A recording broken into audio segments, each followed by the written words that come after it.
What if the reason your business isn't growing has nothing to do with your strategy and everything to do with your nervous system? Today, I'm sitting down with someone I have been dying to get on the podcast. Sarah Davis is a relationship coach, registered counsellor, and a Tibetan Buddhist meditation teacher who spent over 12 years helping high achieving women break painful relationship patterns. And what she shares here just as powerfully applies to how you show up in your business. This conversation went places I wasn't quite expecting. We talk about what to do when something in your business hasn't quite gone to plan. And no, the answer isn't just to jump on Instagram and find the next strategy. We talk about what it means to actually let go. We talk about somatic work, meditation, the 4 attachment styles, and how they show up in your business, your money patterns, and your relationships. I also get really honest about my own story, growing up in a chaotic household where relaxation simply just didn't exist, and how that survival mode followed me into business and motherhood and my life. If you've ever felt like you're doing all the things and something isn't clicking, this episode is for you. Let's get straight into it. And welcome to the podcast, Sarah. Thank you, Shakira. So excited to be here. I am so excited to have you on the podcast, especially because in one of my last podcast episodes, I mentioned that I needed to get you on the podcast. And before we get into speaking about attachment styles and relationships, because I really want to cover that and how it relates to business in general. In my last episode, I spoke about what to do when your business is crumbling, when a launch doesn't go to plan, when things are just feeling like, you're putting a lot of effort into something and it just doesn't go your way. The results aren't resulting. And you just kind of feel like, what's the point? Maybe you're feeling like a failure. And you spoke about in our last call in high frequency marketing, you helped one of the other students in there kind of navigate through something that she was going through at the time. And you mentioned your 90 seconds of feeling it to heal it. And you had that kind of process for not bypassing your feelings, but actually feeling the emotion so that you can then go on to the problem solving and into the moving on from the problem. So I'd love to start off by asking you just to elaborate on this for the listeners, especially in terms of what to do when something in their business just hasn't gone to plan. Yeah. Such a great question and such an important process. So what I was talking about there is called completing the somatic wave. So essentially, when we get triggered, an emotion comes up in our body and we have this opportunity to either feel it or distract or bypass it or numb from it. And the trouble is, if we don't actually allow ourselves to be with it, so whether or not that's, sadness or anger or disappointment, guilt or grief, it actually gets stored back into the body. And so what most people tend to do is that an emotion will come up, but because they never learned in childhood how to actually be okay with big feelings, most of us really didn't learn this, hence why we've ended up with an insecure attachment style, but I'll get onto that later. And because we haven't ever learned how to really be okay with big feelings, they're so uncomfortable that we want to avoid them. And so they come up and then we tend to either suppress them or use one of those coping mechanisms that I just talked about. And so what we want to be able to do is we want to be able to stay with the feeling. And it's said that if we can stay with a primary emotion, which are those ones that I talked about, anger, sadness, shame, guilt, grief, then we can actually allow it to just pass through the body. And then it will not be stored. And it also lets you, actually release maybe things that have happened in the past. And so, if a woman is struggling with her, something that's happened in her business, a launch hasn't gone well, or, something's not going to plan, she hasn't gotten the opt-ins or the leads or the whatever it was that she wanted, the money, then, there's going to be a lot of those kind of emotions coming up. And so the opportunity here is to really learn how to be with your feelings. And that doesn't make you weak. And I think there's a bit of there can be a misconception here, even for women, that, I shouldn't be having this feeling. Like, I shouldn't be feeling this way. I should be able to do this better.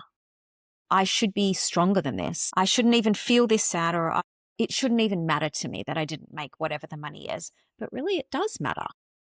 And so we want to learn to be okay with the feelings. And so that's what's called completing the somatic wave. When the feeling comes up, you stay with it and you just allow it, and it will just naturally pass away. I want to share actually a really quick example from my own morning meditation practice this morning, where this happened to me, when I was sitting on the cushion. As it doesn't just happen in, like in convenient times, it will happen in a very inconvenient time, right? Like when you're in a conversation with someone or you're talking to your partner or something in business, and then something comes up. And so this morning for me, I was sitting there and I felt this kind of subtle agitation, which maybe people can relate to when they're trying to meditate anyway. And I recognized it as my flight response. It's the moment where you're like, oh, I just want to get up. It's a flee response. And that's part of, our nervous system's activation. And so I just allowed myself to be with it. Don't make it wrong. Just notice it. I named it. I was like, oh, look, I'm having that flight response. And that's okay. And I'm not going to do anything. I'm just going to wait. I'm just going to observe it. And that's exactly what I did. And then, of course, naturally, I don't know how long I was in there, a couple of minutes, it just started to pass. And this is always why I teach every client to meditate, because meditation is so much more than a relaxation process. It is actually a process of learning how to be with discomfort and how to stay with your emotions. Because when you're sitting on the cushion meditating, everything that is already inside your inner landscape is going to arise. And that's exactly what happens in business. And it's exactly what happens in your relationship. So we really want to train ourselves like we're having training wheels on your bike, that when our mind is quiet, that we learn how to be with feelings. We learn how to process them and just notice them and then watch them pass away, so that then the next time that happens later that day, you've already practiced what to do. And you're also creating new neural pathways so that this process becomes easier and easier. Yeah, I love that. And I think what's really powerful about that method as well, Sarah, is that meditate, when you're in that feeling or when you're in that emotion of something's going wrong, the last thing you want to do is meditate. The last thing you want to do is take 3 deep breaths. Mm-hmm. And I think that the reason we don't meditate as well is we think, why do I need to meditate? I don't need to relax. I just need to get more shit done. And that's such even though there's so much more awareness about slow, soft girl life and, mindfulness in general. I think that when we are so highly ambitious, we do exactly like what you said. It's I shouldn't be upset about this. I should just keep going. It's okay though. We say, oh, it's okay though, because I've got all these other ideas and all these other things going on. I'm just going to push through and keep going. And I've already come up with a solution. Before you've even had the chance to feel the feeling, you're on Instagram trying to find the next coach or find what someone else is doing, or you're asking ChatGPT instead of actually just sitting there and feeling the emotion. And what I think is so powerful about meditation, and such a reminder for why we all should be doing it, is that you need to be meditating before the problems arise. So yeah, you can actually sit with those things and let them bypass through you. And like you said, name them and, become aware that they are separate to you, because otherwise, like you said, the body keeps score. We just keep holding on to that shame. 100%. Yeah. So, people say to me, I do tell people that I have ADHD. I'm really going on this journey of figuring it out now. And I get rage sometimes. And my friend's mum was like to me, do you meditate? And I said, yeah, I don't feel like meditating in the time though. What I need to be doing to set my systems up and to create an environment where I can thrive is I actually need to be meditating before the problems arise, so they don't feel as heavy in the moment. Yep, exactly. Meditation is a training ground. People don't really realize this. What you're actually doing is brain training. You are preparing yourself for how you are going to respond rather than habitually react when exactly the same things happen in your everyday life. That's why I always say to everyone, this is like training wheels on your bike. You practice. It's called a practice for a reason. You literally are practicing, how am I going to handle difficult situations when they actually happen in my everyday life? People don't realize this is actually what a genuine meditation practice is for, not just to, just going to calm my mind, or I'm going to dissociate. or I'm going to bypass what's actually going on. No. Meditation is a self-inquiry process. That's how it was developed, and that's what the intentions for the meditation practices for awakening, for enlightenment, which essentially means being free of negative states. And so if we take it from that perspective, it's like, well, how do I get free of these negative states if I'm never really actually acknowledging that I'm even having them? And I'm trying to, like what you just said, problem solve over them, even regulate over them. I hear people talking about this now, where it's like, oh, I'm doing all of this regulation. And it's like the moment an emotion comes up, they're like, I've got to do this and I've got to do that. And then I'm going to do breath work and I'm going to do, but actually they've missed the first step in secure attachment. The first step is seen. This is how we become secure in life, secure in ourselves, safe in ourselves. It's a seen. And that's seeing the feeling, actually just being with it. The second step is safe, which is regulate. The third step is soothe. That's just like soothing self-talk. So seen, safe, soothe are like the 3 steps to becoming secure. But most people aren't doing that because they're so uncomfortable. Like with what you're saying, you're like, oh my God, I'm getting this feeling, and this feeling might be rage. So then the opportunity for you there is to complete the anger. This is really important. So the completing part of the process is actually part of the primal nervous system, where anger would have come up and then you would have expressed it. And then because it was fully felt and expressed, then it was able to pass away. Now, for example, with anger, it's so socially unacceptable, and we've made it so shameful to even feel any kind of anger or frustration or rage or whatever, right? As the moment it comes up, it's like, oh no, this isn't okay. It's not okay for me to do that. Where actually what you can do is like go into the other room, even if you're with your kids, and something came up because you got super frustrated. I hear so many mums talk about this, right? They're like, oh my God, I got so frustrated at my kids. You just say to your kids, I just need a moment. And you go into the other room and you start doing some punching of the pillow. You actually allow yourself to fully be with the feeling, express it in a really healthy way, which is not at somebody else. And then, wow, look at that. I completed the wave, and your body recognizes that now as safe. I'm okay now. I think that's so powerful. And it's taking radical responsibility for your feelings, isn't it? It's not pushing them out onto your family, onto your partner, and creating those, we'll probably get on to a little bit, is, creating those disconnects of communication between your family or whoever else is around you. So I think, and what I love about your insight, Sarah, is you are the expert of meditation, and I know you've studied Tibetan Buddhist principles. I'd love to know more about how you use meditation for the regulation and enlightenment, and what's really helped you and your clients throughout the years around I'm so interested in hearing about the Buddhist principles and how that ties into your work. Yeah. So I don't know that I'd call myself necessarily an expert on enlightenment. We're all on a journey to enlightenment. Well, Yes. exactly. I mean, I've definitely had some awakening experiences, that's for sure. When I first came across these practices, sort of 10, 14 years ago, and I first got interested in Tibetan Buddhism. And the thing for me, I guess, was that my first encounter was that I had this experience of my own true nature. And that is what would be considered an awakening experience, that I came into contact with what would be considered the Buddha nature. And that meant that all of my stories and ideas and limiting beliefs, struggles, they all just dissolved. And that's what is really the intention when we do the meditation practice, is that we're doing what's called cutting through. So we're trying to cut through the discursive mind, which the discursive mind is the analytical one, the one that's like running in the background all the time, thinking and analyzing and making up all these stories about ourselves. Like, oh my God, I didn't get the numbers in that masterclass, and therefore I'm insert story, right? That's the discursive mind. And it's thoroughly unhelpful.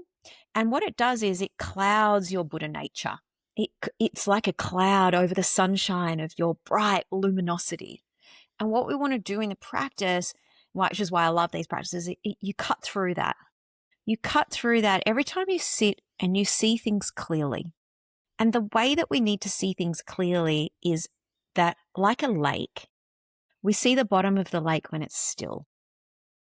When the lake is, even in the ocean, right? Like there's loads of waves and, like you can see it maybe in the picture behind me, right? Like where it's white, you can't see the bottom. It's not clear. And that's the discursive mind, creating all this noise and all this whitewash. And then for women, it means that we can't access our intuition. And so that can really block us in business. And so this is where I've seen the practices and, not just in my own life, but in clients as well. Women start to come into alignment. They start doing these practices. They start meditating every day. They start doing the nervous system regulation. They start doing the attachment repair, and they start cutting through all of these stories and limiting beliefs and ideas and old conditioning, and they start blooming. They start a new business or their relationship gets back on track. They just like got all their energy back because they were feeling so heavy and drained. These are all the opportunities that await us when we make contact with our own true nature and we come back into alignment. That is so true. That is so powerful. Because I think we think that with meditation, we're just trying to control our thoughts, especially when we're highly ambitious. But it's like, I just need to focus on $1 million. I need to sit in meditation and I need to focus on $1 million. And then, 4 days pass by and you've meditated for 4 days and you're still not a millionaire and you're so hard on yourself. And you go, like exactly like you said, I'm not a millionaire because I'm not as good as Nancy over there who, started her Instagram 3 months ago and now she's going viral and she's got all these clients and, she's just got something else that I just don't have. Right? That's just so like the default way we speak to ourselves as sometimes as highly ambitious women. So yeah. I think it's so interesting how you say that, but I really want to know how you got to this work. What was your big awakening? Like, I feel like there's a whole story to unpack here. Yeah. Well, you could say I was sort of born into meditation. Both my parents were meditators. My mum was doing, silent retreats when I was in utero, but I actually really hated meditation. Because I was brought up in that family and because everyone in my family was also therapists. So I really hated therapy and I really hated meditation. And it took me a long time to come up on it. So I really resisted it. By the time I was about 30, I was like, oh, okay, something clicked. And that was just the right time for me. And so, you're only really ready when you're ready. I also just want to say that this is not something you can force. These practices that I do, this is a lineage tradition. It's like a calling, I guess. You feel it. It's like it's a spiritual journey, right? It's a spiritual path. And that was just the right time for me. And so when I embarked on that, I had no real intention. I wasn't like, I want to become enlightened or I want to become awakened so because of that, I had no attachment to any particular outcome. And I think this is really important because people often come to a spiritual practice with a very specific outcome. They want something from it. And what that does is it creates what's called grab or attachment or clinging or desire. And from a Buddhist perspective, this is the thing that blocks you from becoming enlightened. And this is the thing that actually creates the most suffering. It's not bad to have desires or to want things, but it's the clinging to them and that they have to be a certain way that actually is the thing that blocks you from getting it. Because it creates this cloud and it creates contraction in the body. And in order to receive, we actually have to be open and expansive and receptive. And so this was one of the biggest lessons that I learned through, going to the retreats every year with my teacher. And, I did postgraduate studies in applied Buddhist studies. And, I also went down the psychology route as well. And so, it's been a really big journey for me over the last 10 or 15 years since I left my corporate career. But, these lessons around the clinging and the grab, because I've noticed it in my own business and I notice it in clients as well. The moment we get too fixated on something in a way that creates too much grab and contraction in the body is the moment I'm totally blocked and it won't come in. It's like I've learned that I have to set an intention. And in Buddhism, they do talk about intention and your motivation for doing something. you set the intention, and then you take aligned action. But that comes from a place inside you, which is in a way detached from the how you're going to get there. It's detached from how you're going to get there. You just know and you trust completely. It's definitely going to happen. I don't know how, and I don't need to know how. All I have to do is take this next step. And so for me, this journey of self-trust has been one of the most powerful. I just keep coming back into contact with my true nature, my intuition and alignment. And maybe you can relate to this, and maybe your listeners can as well. You have those moments and they feel like magic.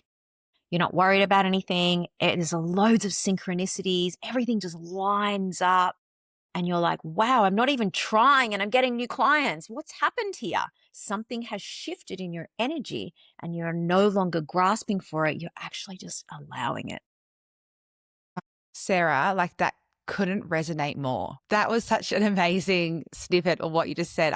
There's a few things I want to unpack here because, yeah, like you said, I think there's such a big part in it just being your time. Like for me, I feel like 33 years old, I really do feel like, I understand now why things in my life never worked out the way they did because it just simply wasn't my time and they didn't actually need to work out at the time. And there's a big part of me that wishes I had have just let go and I had have just been a bit more cool and chill and gone with the flow and had more fun in the process. But obviously you can't have regrets because it gets you to where you are and all that drive and ambition has got us to this exact moment today. So I do think there's a big part of it simply just being your time. But then I do think detaching is also such a big part of the process. So for someone who is really tight and rigid and process driven and has really big dreamy goals and, maybe perhaps their friends are just telling them to let go a bit, but they just don't know how. Like, how does someone detach and let go? I think the most important thing in letting go, and it's going to sound really simple, but it's not easy, is relaxation. It's relaxation of the body. So they actually go both ways, the mind and the body and mind, because it's just one system, right? There's not actually a separation. We call them different things. But when you relax the body, your mind will follow suit. When you relax the mind, your body will follow. So relaxation is the key. You can't get enlightened if you're not relaxed, right? And it's much harder in life with everything, right? Business is harder, relationships are harder. Everything is harder when we're not relaxed. So the first step to letting go is learning how to relax. And this is for a lot of women a nervous system dysregulation problem. And that's actually why they've never learned how to feel safe enough to relax, because they've had this self-protective mechanism in place for a very long time, probably since childhood, as an adaptation to stress, a coping mechanism. They have to hold everything together and they have to be the strong one and they have to be the one doing everything. Even in the relationship. I can't tell you how many women I've heard talk about this and say it to me, even about their husband. Like, if I don't do it, it won't get done. Like, I'm the one, I've got to do everything. I've got to organize everything. And, I've got to remind him and I've got to do this and that. And it's the same in business, right? They're like, I've got to be on top of everything because if I'm not on top of everything, what might happen? Now, what's actually going on underneath this is that the nervous system's in survival mode. The body is not relaxed. The body is contracted.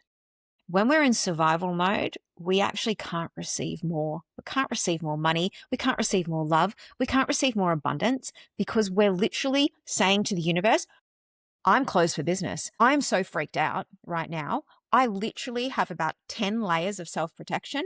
I am not open to receive anymore, even though the words coming out of our mouths might say that and the affirmations and the thises and the that's. That's actually the disconnect.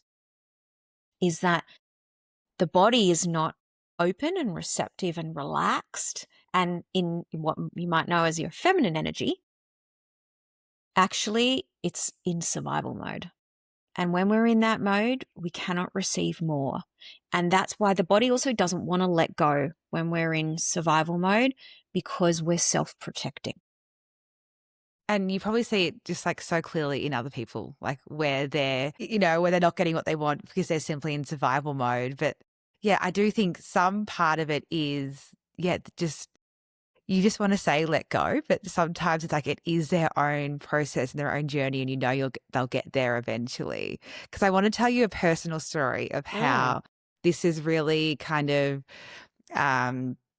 all everything you're saying is really coming to fruition at like this exact moment in my life right now. So it's just so divine that we're having this conversation right now, because I'm like, I fucking get it now. Like, it's, you don't just go, okay, you watch one video and okay, if I need to manifest this, I need to just let go and detach.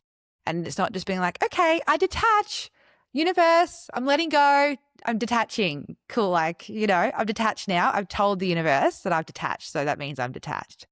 But like, if that's not from a real, genuine place, like if you're still really holding on to the childhood trauma and the things you feel like you can and can't say, and you're holding on a mask of perfectionism and you want to make everyone think your life is this certain way when really it's, a little bit different behind the scenes. And I guess if we want to go really deep, we could go into what Brené Brown says about vulnerability. But coming back to what I'm experiencing in just life and business right now. So obviously I work in marketing and have been working in the social media realm for, I left my full-time job in 2021 and had a baby in between then, but I've always been working with social media marketing and mentoring clients. And I still have social media management clients from back in the day that I still work with. And I've always just really wanted to go viral. It's just something that I've just really wanted. Obviously, every time anyone that is listening this can relate to the fact that when you post a piece of content, you want it to perform well. You want people to share it and like it, and you want to get new followers, and you want people to reach out to you and ask about your offers or be signing up to your offers. Like, that is always the intention with posting a piece of content. Recently, our financial planning business has been growing. We've gotten an office, we're hiring a team. And I've really needed to shift my focus onto that business because Bo, my partner, who is the main director of that business, we say we're partners, but he is the actual financial advisor and mortgage broker. So he does all the work. And he is so nonchalant with everything in business. He's so chill, and he couldn't care less about social media. Out of anyone in the world, he doesn't get it. He has no idea how to post on social media. He's not anti-social media. It's just not a part of his identity. He doesn't really care about it. On Thursday, I posted a reel of him, really short reel, really short hook. It was a video of him and our daughter that I had just taken. It was just in my phone. And in the caption, because I know him so well, I just put in some of his unique insights with what I teach. He's like, it's a commonly taught topic is financial advice and money. But I was like, okay, this is what Bo really believes about things he doesn't spend his money on. That reel went bananas. We have 200 followers on that account. That reel then had 30,000 views and so many followers. So I was like, okay, I'm going to just like keep playing with this energy. Like we don't get our business from social media. It's not, we're not like trying to post to get clients. We're actually trying to post probably more to have presence. And so when people want to apply for a job with us, they see that we're a bit of a vibe on social media. I guess that's probably more the intention. Mm-hmm. And so I tried it again last night at the end of the day. I'd like to pick my daughter up from daycare at about 4:00, but we had a really busy day. It was about 4:30. I'm like, I'm just going to quickly post something because I had an idea. I'm just going to get it out. I'm going to pull that post up now and see how many views we've had on it since last night. So that post from last night, we've now had 22,000 views My on that gosh. post. I didn't think about it at all. I actually even put comment rent vest below, and I'll send you our rent vesting guide, a simple breakdown. So, and not really expecting anyone to comment and actually want the guide, because no one has ever, we have 200 followers on this account. Like no one's ever actually wanted the lead magnet. And we're getting so many people download our lead magnet, and it Wow. is just going bananas. For an account with 200 followers, every time I open the phone, we're getting notifications of likes. And it's just, I've never experienced virality like this before. Interesting. And it's so But you'd funny. set an intention. We'd set an intention, but we also I'm just so detached and don't care about if it Yeah. actually performs, because we don't get our business from social media. We're actually so busy right now. We actually just want to hire people to do the work. Okay, You know? so this is really interesting. So you did literally exactly what I just talked about, Mm-hmm. and then it came back. You had the intention. You were not attached to the outcome. You were like, I'm just going to share this just for the fact of sharing because, like, you know, I feel like it in the moment. Yeah. Right. And as women, it's like you were in your feminine energy, right? You were just like intuitively like, oh, yeah, I'm just going to send this. And it was fun. And so you were expansive. You'd already set an intention. You were not attached to the outcome. And then because of that energy, here you are. Yeah. And Bo's energy as well, because like a classic that I'm the one that wants the fame, and I'm the one that has a podcast, and I'm the one that wants a personal brand, and I want to be speaking on stages. Like, he is not that person.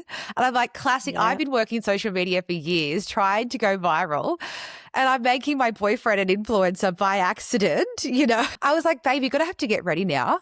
You're going to be on the news. People are going to be reaching out to you for opportunities. You know, he's like, couldn't care less about that stuff. So we're just joking and having fun with it. So, yeah, isn't it funny? But it's just something you can't fake. Like, we can't fake the fact that we don't really care how it performs. Yeah. Well, you know, we're all connected, right? Like we're connected to the universe because we live in this field, like this quantum field, where energy is the language. Energy is the language. That's the currency we're actually all trading here, right? We think it's money, but that's actually not true.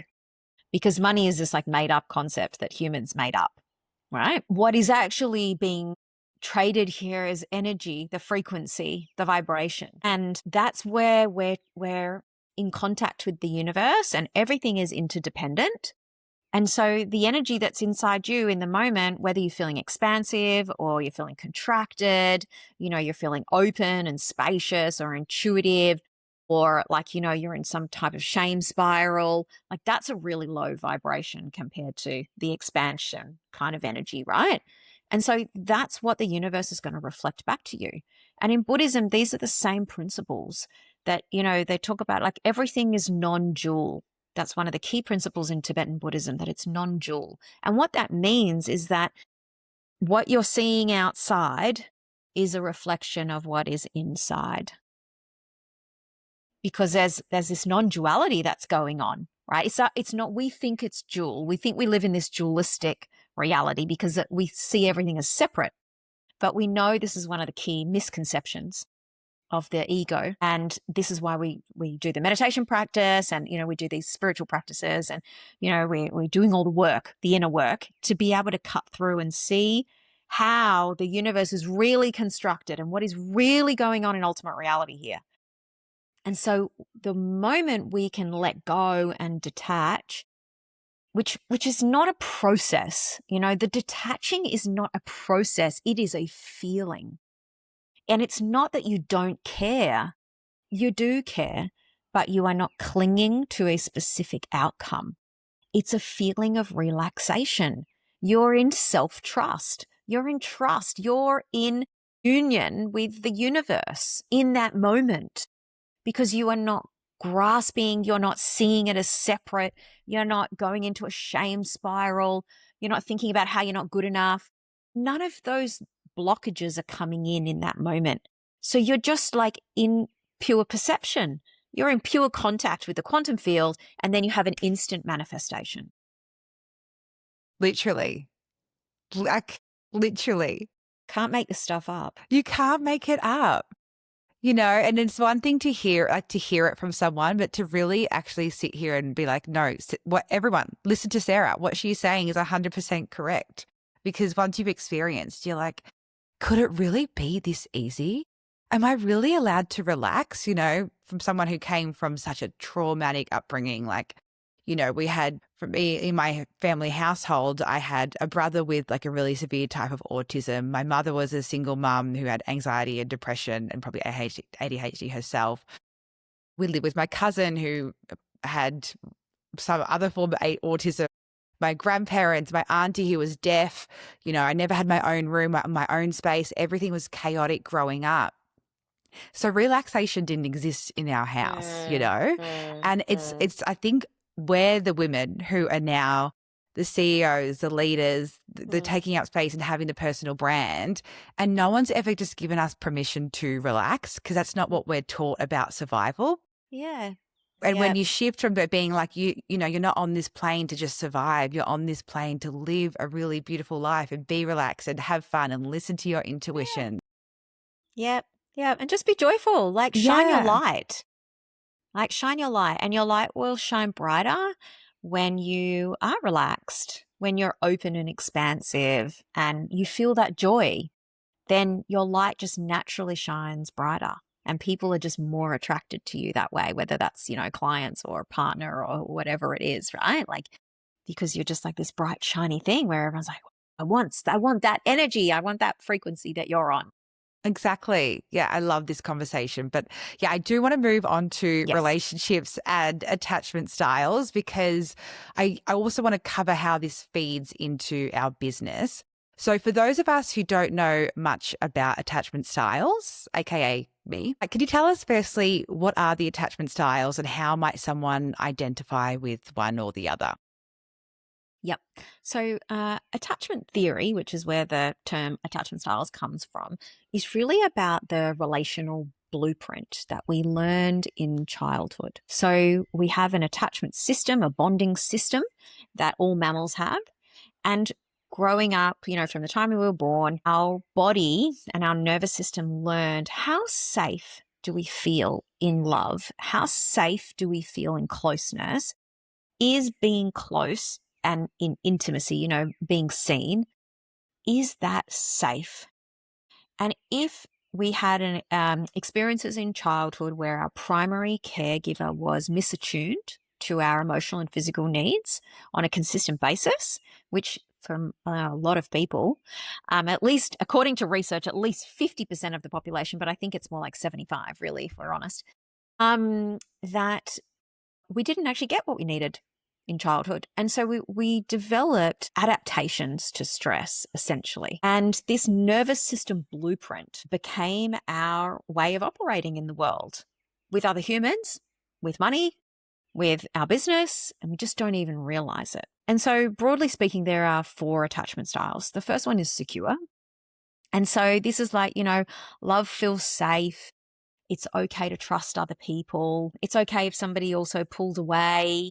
That wouldn't trigger, too much anxiety. They just think to themselves, oh, that's okay. That person just wants space. They wouldn't be catastrophizing and thinking, oh my God, this is the end of the relationship because this person hasn't texted me back. And those kind of thoughts relate more to somebody who has an anxious attachment style. And so they typically fear abandonment. That would show up in overthinking, overanalyzing, maybe people pleasing, and the need for kind of chronic reassurance. There's a lot of uncertainty present in the nervous system of someone with an anxious attachment style. Then there's the avoidant, which is the other 2. So that's broken down into the first one, which is called dismissive avoidant. And this person really fears engulfment. So that means when they come into a relationship, they're like, whoa, this is way too much. Like, oh my gosh, the closeness and the intimacy, I'm going to lose myself. I need to distance from them. I need to sort of somehow keep them at arm's length.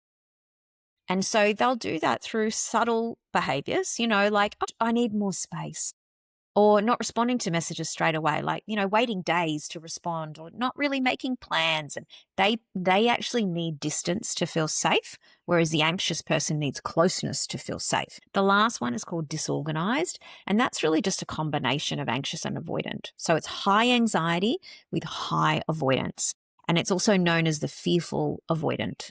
And so that person can often have a push-pull dynamic where they really want the relationship, or they really want the connection, But then when they get it, they're like, oh God, I'm moving away.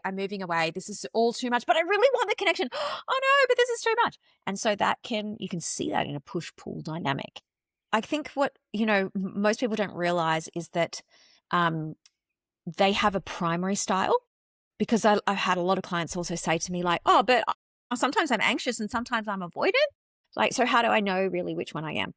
And so the keys here are, how do you respond most of the time in closeness? And this can even show up with money. Like, even when you get money, do you then just want to spend it all?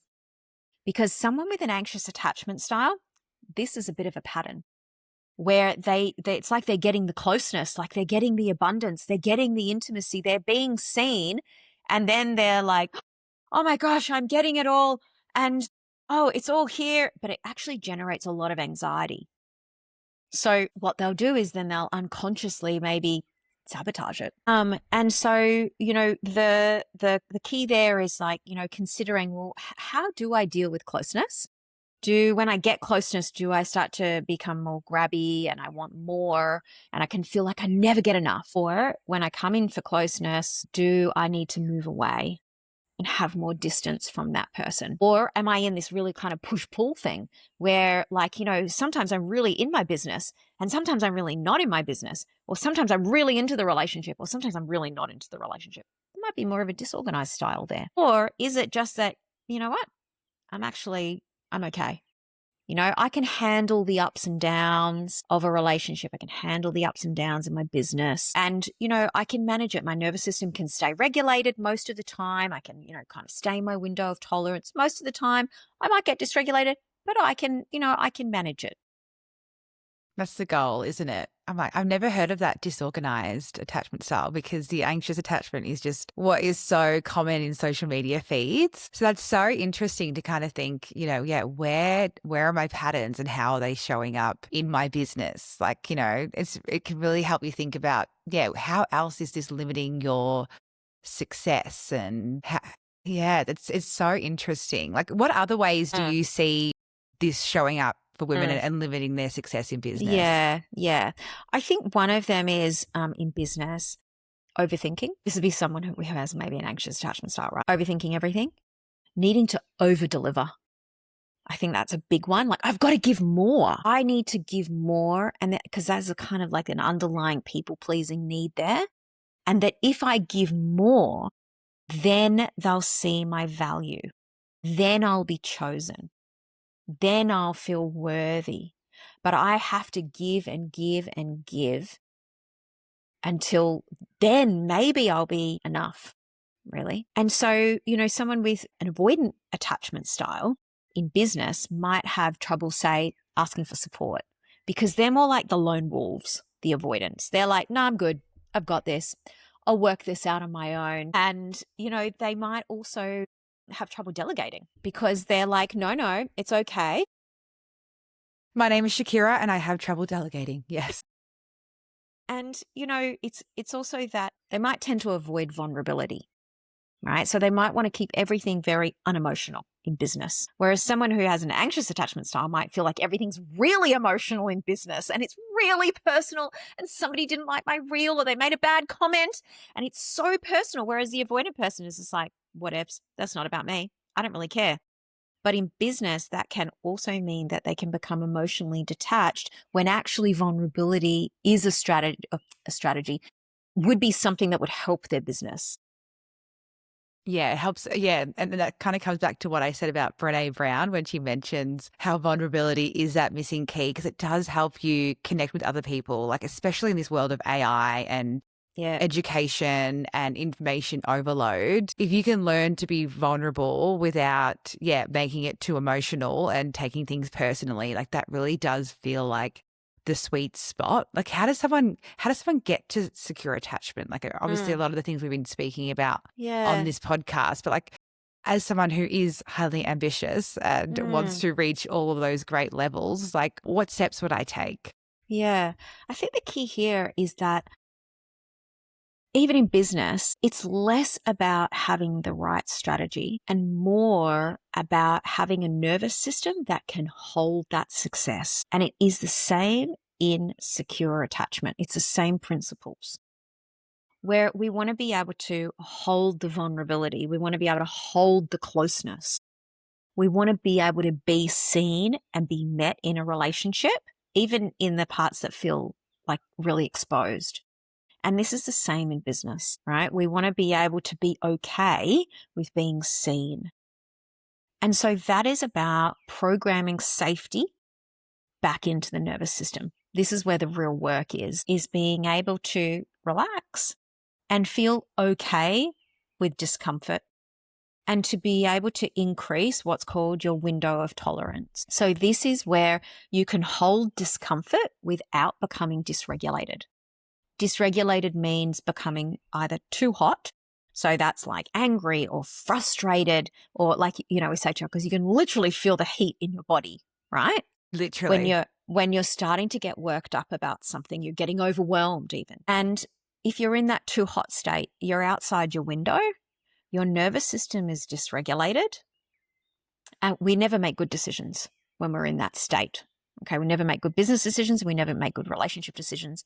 And what happens is that our prefrontal cortex goes offline, our executive functioning goes offline, because we're going into our mostly sympathetic nervous system, which is a primal nervous system putting you in survival. And so then we could also go into a too cold state. And that's like where you start freezing, shutting down, becoming dissociated, feeling depressed, sad. God, nothing's working. I don't want to do anything.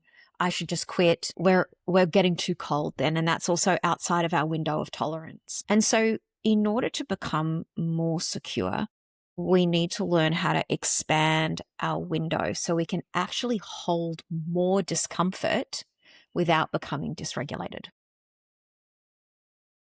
It's all just resonating, like it's all just hitting so hard. I feel like this is like, I can tell you're a counsellor because I'm like, explained it like this to me before, I'm like, I feel like I'm having like another spiritual awakening during this podcast. I'm like, perfect. Wow, this is like all the answers I've been seeking. I think I've been like asking them subconsciously. Like I didn't even know these questions were conscious for me. I think these are just things I've been trying to figure out and being like, why is it that I can be so hot and cold? Or why is it that things have been going so great? And then I do pull back a lot in relationships and in business and in, every area of my life. And I think one thing for me is being a toddler parent and trying to play this online game is I will compare myself to other mums who find it so easy and they seem to be successful even though they have a baby. And I love that for women. I think I'm just a bit of like a feminist in some way where I just love to see a woman rise despite anything. And I love that we are in a world where women can have babies and can have really successful businesses. And you see women having a baby and then having $1 million month next month. And I think I've always been like, why can't that be me? And when you really explain it all, really just coming back to the safety in the body, the nervous system, the creating the right environment for yourself to expand, it's like you just can't skip that step. And if your life at home, Mia was colicky and kind of had a lot of, problems where my nervous system was not regulated, and I look back on that time and I'm like, that was such a hard time and I'm so glad I got through it and I'm grateful it happened because now I can really relish in the moment now of how easy I find parenting and how much I just love being a mum. And now all of a sudden, everything is just going so well. And I'm almost like a little bit like, why is it so easy? Like, why is it happening so well? Like, what do you mean? Like, you just wake up again. I'm like, another day where things were just so easy and everything just fell into place. And even like with getting an office cleaner, like we literally had a flyer in the mail and I sent an email to have these people come out and give us a quote for cleaning the office. They're like, yep, great. We can give you a quote. First clean's free. They're coming tonight to clean the office. And I'm like, nothing has ever been that easy for me before. Like to find a cleaner for my house has been the biggest struggle, like and I've gone through cleaners and I've been ghosted by cleaners. Like it's been this whole thing trying to find a cleaner for the house. And then, trying to find a cleaner for the office was like the easiest thing ever. And I'm like, why is everything happening so seamlessly and effortlessly. And I feel like it is because there's been a change in my environment where my nervous system has been just like able to relax. Yeah. So that is like so many amazing things you've brought up, and I'm really starting to reflect. And I know that everybody listening is probably going to be able to like connect some dots, because I do have a lot of mums that listen to this podcast as well. And this really brings me on perfectly, I think, to my next question, because I really, really want to talk about relationships. We've had such amazing discussions about business, and everybody knows that I work very closely with my partner. So our, our business relationship really feeds into our personal relationship. And I'm really lucky that he is so supportive of me. And, I think we thrive in, we're a really great team. But a lot of my clients and I know you have a lot of highly ambitious clients as well, who might struggle in that area of love. Like they might be doing great in business and they might be really ambitious, and maybe they do have those perfectionist tendencies, but for some reason things are just disconnecting in their romantic relationships. Like what advice would you say to that kind of someone experiencing a disconnect, and where is that disconnect coming from? Yeah, yeah. So I think a lot of ambitious women have learned, to feel safe through, leading and holding everything and driving and getting things done. And that is amazing in business, and you can be really successful like that. And that can give you a real sense of identity around that as well. Like, I'm the one that gets things done and makes things happen, right? And it can feel like you're in control and that you're powerful in that. And I've seen a lot of women be really successful in business in that way. And then a relationship, though, it asks for something different, right? A relationship asks for softness. It asks for vulnerability. It asks for receptivity. Those are very different qualities to what's required in that way of being in business. And so what I can see sometimes is that women will take that same energy that they might have been in all day at work, the like getting shit done and driving and striving and leading and being the powerful one and making every decision. And then they come home and they're in exactly the same energy. And what that can unconsciously do is actually polarize their partner into the opposite energy. Because I've heard a lot of women talk about this, and it does seem like a big thing on socials as well. It's like, oh, well, I want a man to be more masculine, right? The thing is that a woman needs to lead with her feminine energy in order for him to step into the masculine. And so I think a lot of relationship dynamics can get confused here. And that doesn't make it her fault. It's actually just a recognition. It's a recognition of like, oh, hold on a minute. I'm still in my boardroom energy and I'm trying to take that into the bedroom.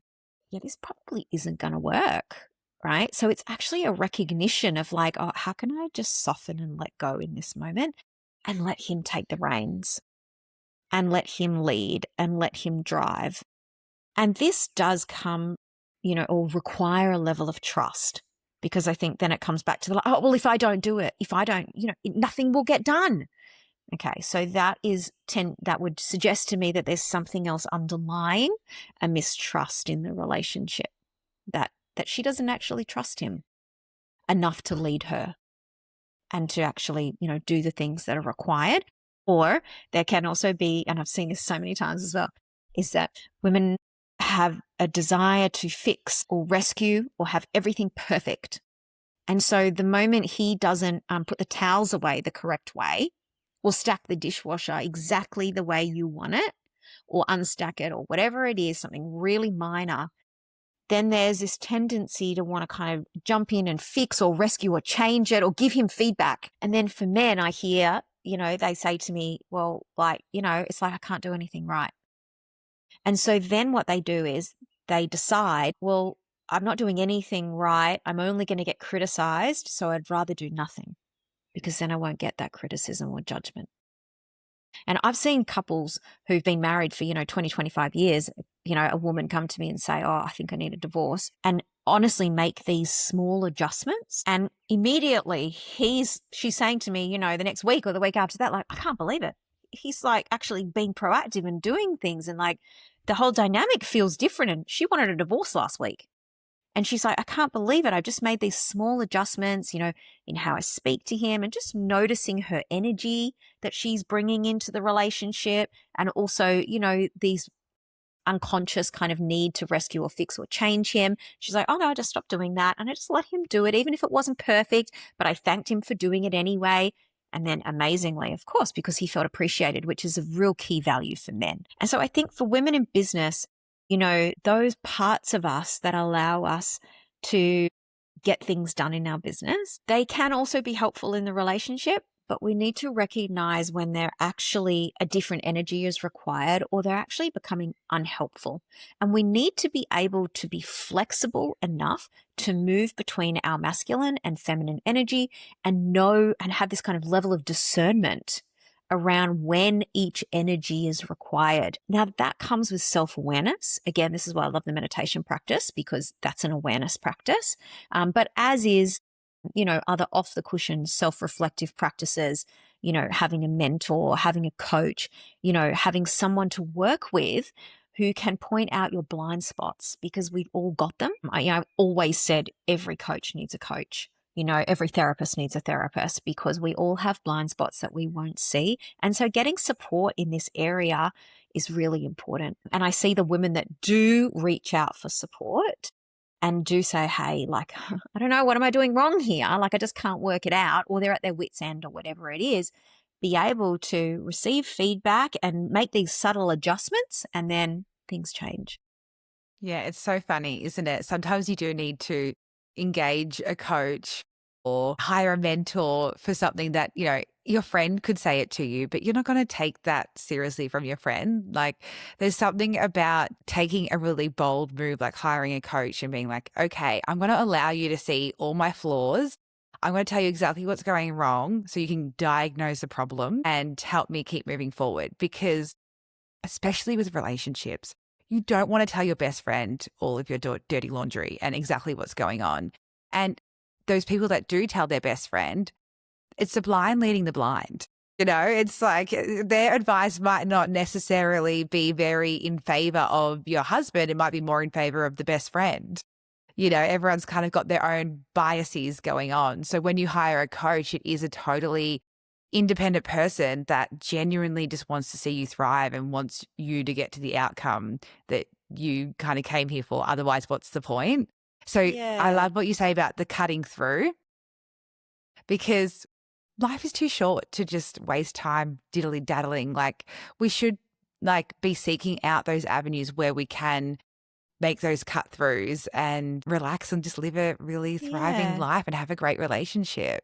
Yeah, I think the other part of that is that it doesn't actually have to be a struggle. Okay, relationships aren't meant to be hard. Your relationship is meant to be supportive.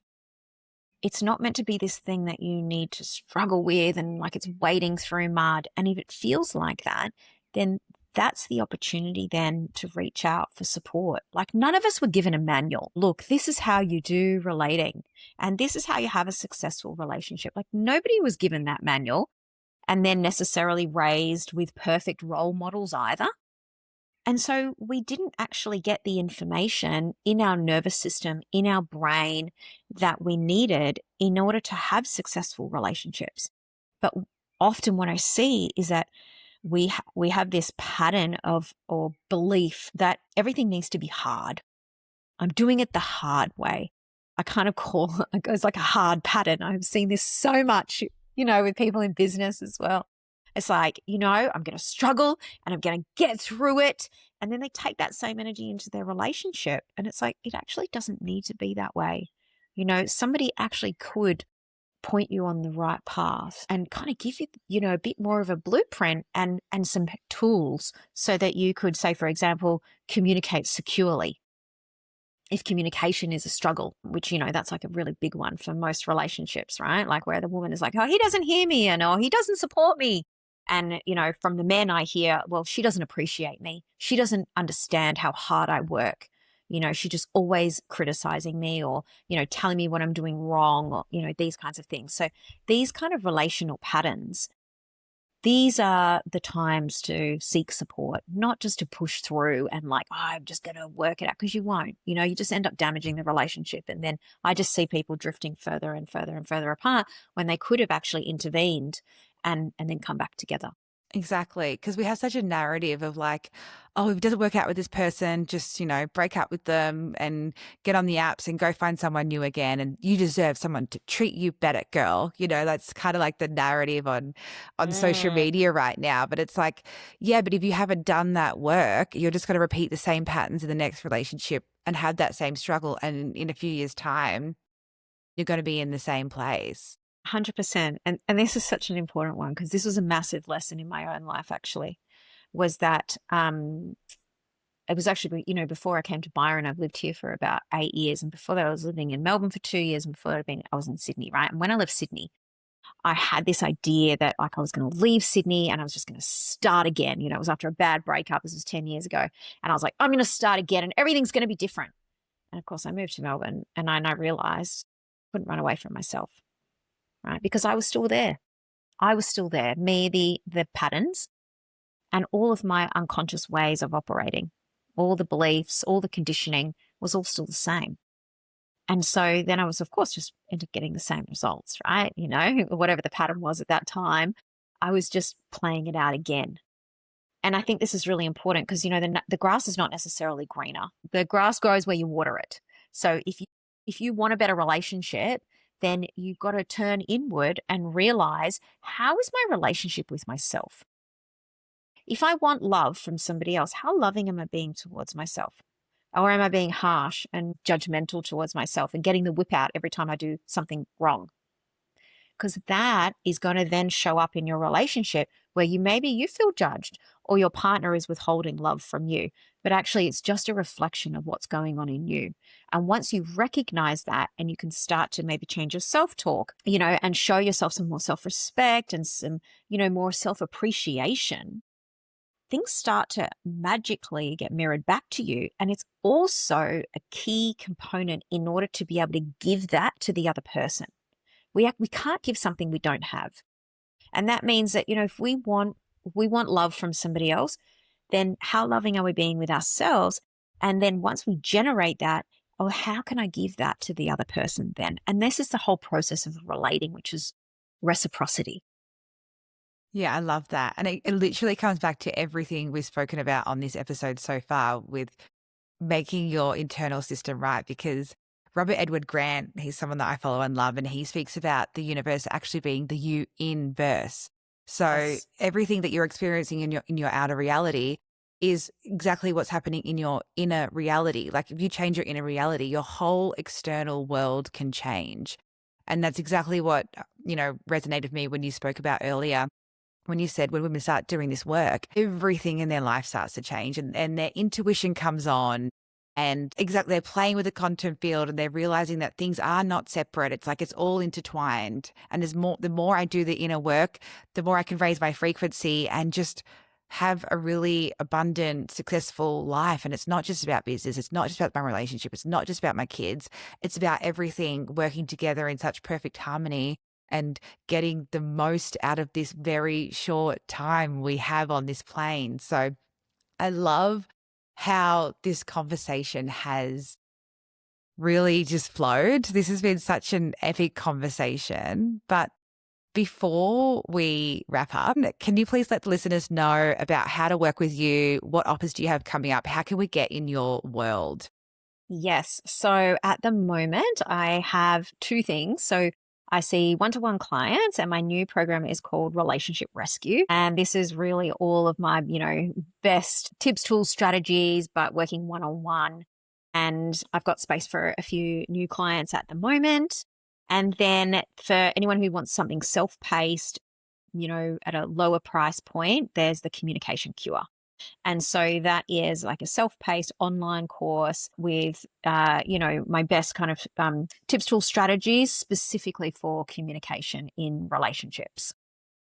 And if someone was to go through the Communication Cure, what kind of result could they expect from going through it? So, well, they're going to learn all about their attachment style and how that's influencing their communication.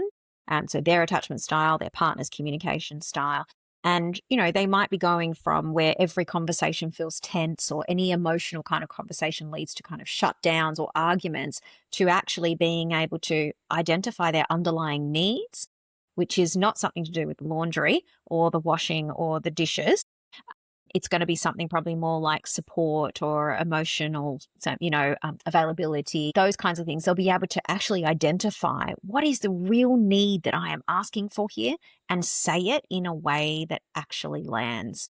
And in that way, you know, the whole relationship dynamic changes when your message lands. It's just like in marketing, right? 100%. Yeah, I love that. Communication is just everything, and communication tells all. In business, in relationships, in dating, you can honestly get clues from someone's communication, you know, and the more you can improve your own communication, I just think the further you go in life in all areas. And where can people find you and follow you? Yes, so they can find me on socials, on Insta at Sarah Davis Coaching, and the Facebook links there as well. All my kind of links are there. So probably just on Insta, that's the easiest way. Yeah, and I'll pop the links to your offers and your Instagram and everywhere to find you in the show notes as well. So Perfect. make sure you check out all of Sarah's work. She's just such a wealth of knowledge, and we haven't even scratched the tip of the iceberg of everything she has to know. I've been working with Sarah for a little while. She went through the high frequency marketing program, and she's also in one of the containers that I get to group coach for. So I have the pleasure of hearing Sarah's knowledge here and there. And every time I hear something, I learn something different. And I feel like the way you speak about everything you speak about really comes down to manifestation and spirituality, but you speak about it in such a different way that all the other classic gurus, you know, and social media people are talking about. And the way you speak about it is so much more, I think, tangible for a woman to be able to just simply take the next steps. And it can make something so overwhelming feel so much more micro and easy and digestible. So thank you so much for sharing and taking the time today to just give. And I think everyone who listens to this conversation is going to be a different person after it. So thank you so much, Sarah. Well, that's my absolute pleasure. It was so great to be here. I love chatting. It was so fun. Loved everything we talked about today.